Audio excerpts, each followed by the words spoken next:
Get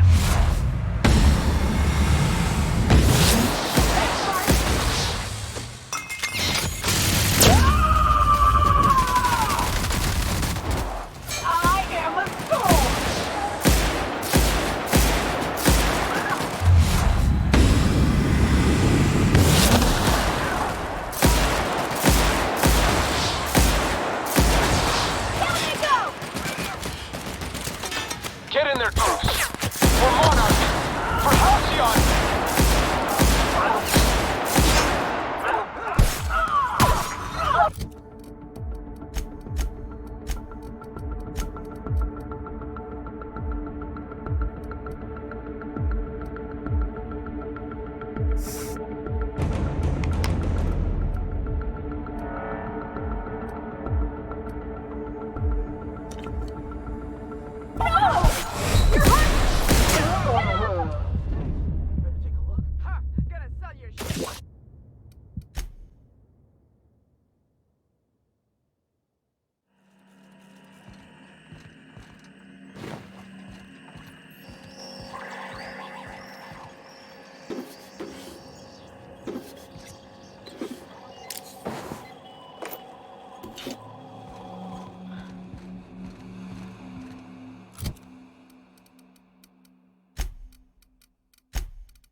Get in there, troops! For Monarch! For Halcyon! I'm gonna get in their face!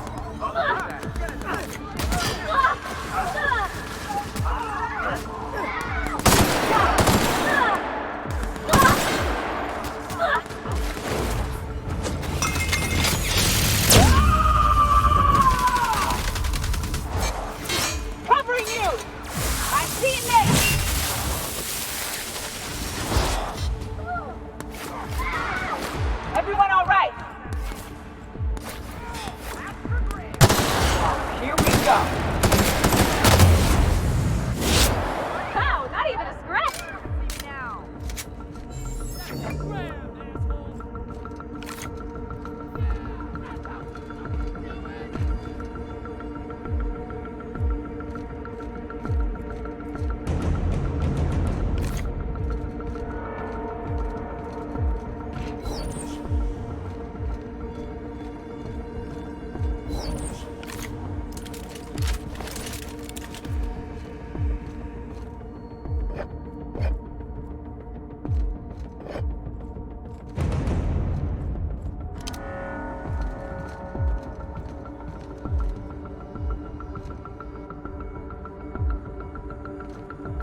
Can't believe we're here.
Cover!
doing this, huh? Take a breath now, folks.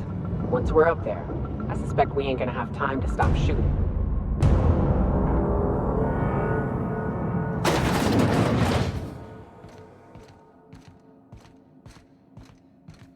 After all you've done, all the work you've destroyed, all the money you've cost me, your misguided crusade has doomed Halcyon.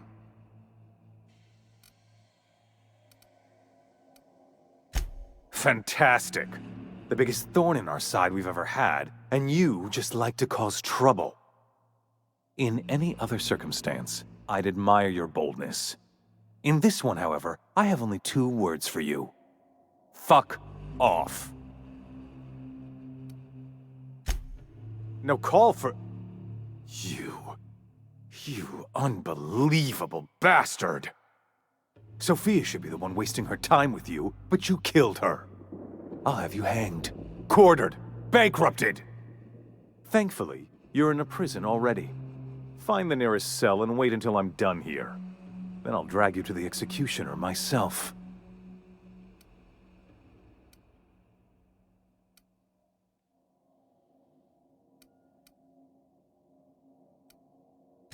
Is that sarcasm? Do you know what I do to people who employ the lowest, most base form of humor? I fire them. Alas, as you are woefully unemployed, I'll have to do the next best thing and have you killed. In the next room is the finest automechanical purveyor of death ever made. Try not to scratch the paint with your skull, it was fucking expensive.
I can hardly believe my eyes.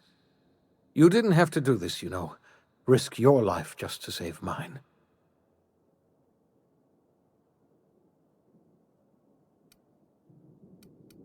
No, I expect they didn't. You're a force of nature, aren't you? You've left the board in tatters, but Halcyon is still on the verge of starvation. I just hope we're not too late. You and I are going to have to work harder than ever to save Halcyon. I'm afraid the situation is far worse than any of us ever anticipated.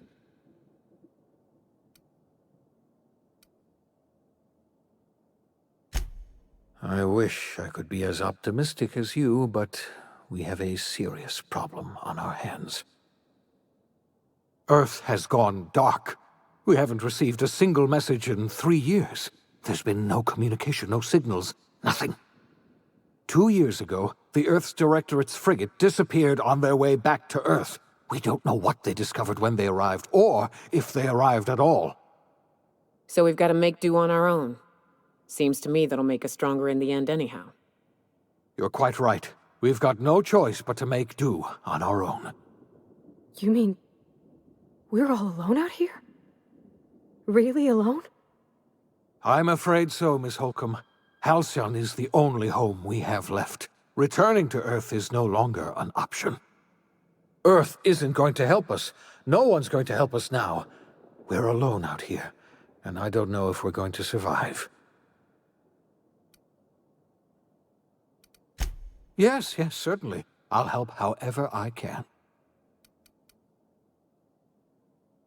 I don't know what happened, but something must have gone horribly wrong. I don't know why Earth's gone silent.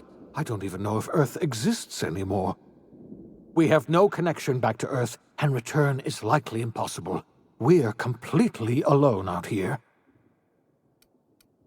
You might have heard of the Earth Directorate's frigate. Half the colony's entire military was on that ship. They were returning to Earth when they vanished without a trace. That was 2 years ago. We haven't heard a word from them since. Whatever happened to Earth likely happened to them. I wasn't trying to hide the truth from you, but after all you've done, I owe you an explanation. Yes, I experimented on the Hope's colonists. Each of my experiments ended in catastrophic failure. Each of my subjects died in agony. You are my first and only success. I didn't tell you about the others because I didn't want to burden you. My failures are my own to bear, not yours. Thank you. Perhaps in time I'll learn to forgive myself. My apologies. I need to get a hold of myself. We've far more pressing issues to worry about right now. If you have any more questions, ask me. I'll answer as best I can. I had hoped your fellow colonists might hold the key to saving Halcyon, but I don't have nearly enough chemicals to revive them all. I'll do what I can. I just hope it's not too late. It's time I return to my lab. I'll try to save as many of the Hope's colonists as I can. You're under no obligation to help me. You've done enough already.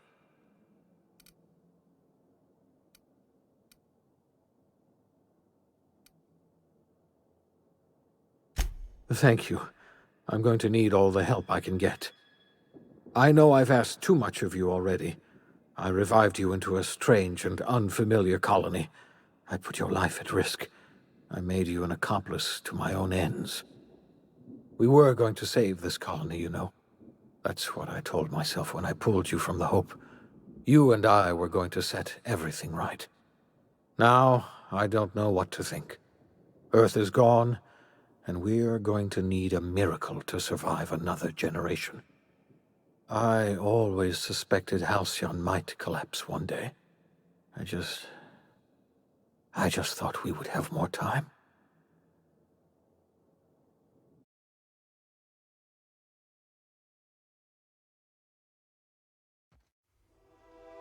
The OSI teaches that everything in the universe happens according to the grand plan. But the stranger that arrived in Halcyon was an unplanned variable. From the moment he landed in Emerald Vale, his actions altered the course of history. The events on Tartarus brought about the end of the Board's authority. But the Board's mistakes would haunt the colony for decades to come. The damage they left behind would require the work of a generation to repair. Dr. Phineas Wells began reviving a handful of the Hope's colonists: engineers, scientists, technicians, and intellectuals. They were among the brightest minds the Earth had ever sent out into the stars. The Hope scientists and engineers woke up in a colony descending headlong into total collapse. With no way to return to Earth, they had no choice but to band together and devote themselves to the cause of saving Halcyon. The people of Halcyon were nothing if not hardy. In the absence of the Board's authority, many of the colony's settlements banded together with a single purpose in mind: survival. Life was especially hard in the years to come. Some towns dissolved by attrition and starvation, but most of them found a way to carry on.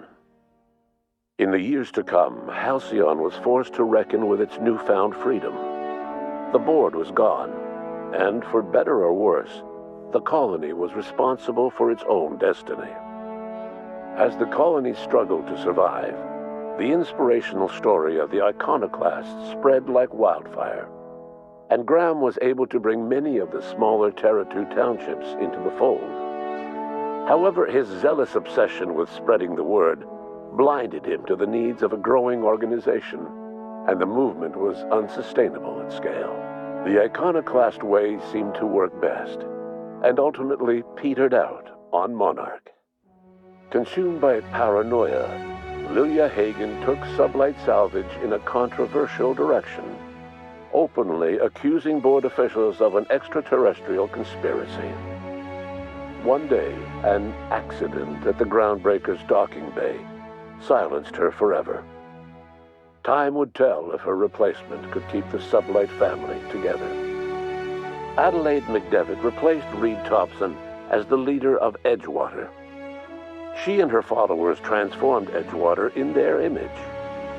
Anyone loyal to Reed was pressured into leaving town, and those who stayed behind adapted to her way of life.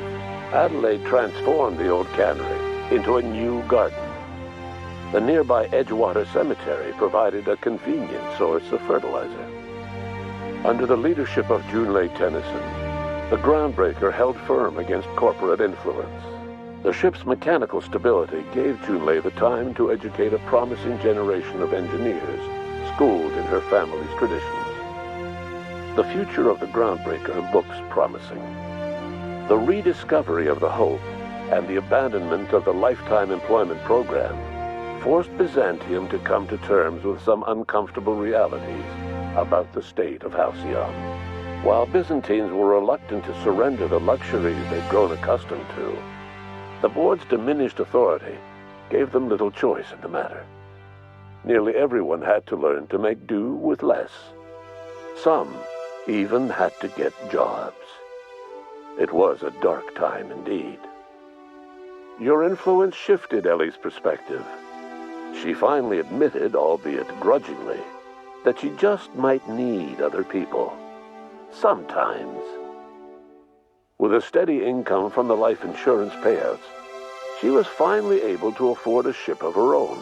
She hired a small crew and flew supply missions to communities on the fringe. Some of them were even legal. Life in Halcyon was sobering for Felix Millstone. The grand revolution he dreamed of never came.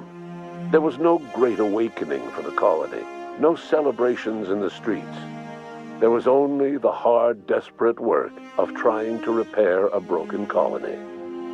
Felix never had a head for numbers, but if there was labor to be done, he was there to help. Eventually, Felix realized that the work of a revolution was done with two hands. As much as he enjoyed his adventures aboard the Unreliable, the vicar, known as Max, eventually decided that it was time to move on, to live out the life he had sought so long to create. He knew there were many in the colony who carried burdens much worse than the ones he had struggled with. and he devoted himself to easing their suffering wherever he could. He only ever took up arms again to defend the defenseless. Unshackled from a lifetime of striving and fighting the universe and himself, Vicar Maximilian de Soto was finally at peace. Once the matter with the Hope colonists was resolved, Junlei bashfully asked Parvati if she'd like to join her permanently on the Groundbreaker, and Parvati enthusiastically, if somewhat awkwardly, agreed. The stories of her adventures spread across the colony, and Parvati soon found herself the center of attention. Having served as the engineer of a renowned spacecraft, tramp freighters and wildcat miners sought her out by name, and in no time, she was a fixture in the Groundbreaker's mechanical ecosystem. She and Junlei were never far apart. Nyoka returned to Monarch to take another crack at making a permanent life for herself. She formed the Charon Group, a mercenary outfit of ragtag survivalists and wilderness experts. Anyone in need of a guide, or just looking to throw back a beer and swap stories, could find her camping on the trail or clearing an infestation. The SAM unit that accompanied you spread awareness of the product line's superior sanitation and maintenance capabilities across what was left of the colony. This led to a boost in SAM unit sales. Did you know that SAM units are the longest-lasting, toughest-acting cleaning solution in Halcyon? Minister Clark was released from house arrest, and his contact with you gave him a sense of renewed purpose and vigor. Once it became clear that no help would be coming from Earth, he threw his considerable efforts and talents into helping Halcyon manage the crisis before it. As for Dr. Phineas Wells, he spent his remaining years in his orbital lab. He was never able to come to terms with his own past, troubled by the decision of placing all his faith in the first colonist he ever revived, the infamous Captain of the Unreliable. The revival project yielded mixed results. Phineas, weighed down by limited support and his own guilt, struggled to revive more than a handful of scientists and engineers. They made a heroic effort to solve the colony's problems, but with small numbers and facing long odds, their solutions never caught on. Only a few of the Hope's colonists were successfully revived. Wells died before he could see the fruits of his labor. He passed away a haunted man, crushed by the guilt of his failures. Small, petty factions squabble over what remains of the colony. Every attempt to reach out to Halcyon's neighbors is met with silence. And what about you, the unplanned variable in the history of Halcyon? Long after Wells passed away, you carried on his work with more energy, determination, and brilliance than he could ever muster. The years that followed were hard, but Halcyon survived by the efforts of the Hope's most promising colonists, the greatest of which was you. No one knows what's happened to Earth, and no one knows what the future has in store for Halcyon. All we know for certain is this: the name of the Unreliable and that of its intrepid captain will remain the subject of countless stories for years to come.